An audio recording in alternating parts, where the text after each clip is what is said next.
So we were playing basketball with a bunch of people, and this one man kept making his shots. I asked, "How come this guy is so good?" And he said, "Well, he's the master. Can you see even his shirt says the master?" And later on, I found that there's actually a school. He's not actually the master in basketball.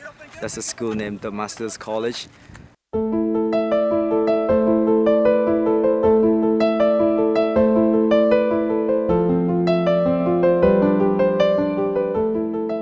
Well, I was born into a Buddhist family, into a non-Christian family. Well, obviously the Lord's name is not upheld.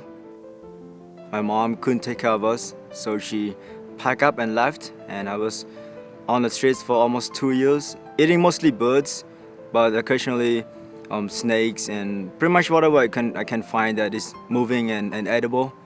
There are times where I couldn't find any of those things that moves and edible, so I end up eating through the trash cans, digging through trash cans, whatever I can get my hands on.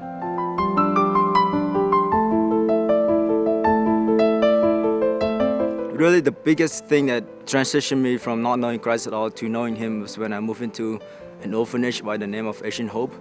They did devotion the very first night I got there was on Genesis 1:1. When Genesis 1:1 was read, it was like my whole world turned upside down. When was I saved on the dot of history? That I cannot tell you, but I know that Christ come to earth, live a perfect life, was killed, buried, rose again on the third day, and He will come again to judge. And I remember crying out to Him to come into my life. The Word of God is just so driven here, and I think that is the key to a life of transformation. Impacted by so many of the faculty here. To name my top one is Dr. Wong. He's just a man of prayer. One of my first classes was with him, and the class is like 55 minutes, and he pray for 10-15 minutes of the class. But somehow we get through the class with all the material that needed to be covered.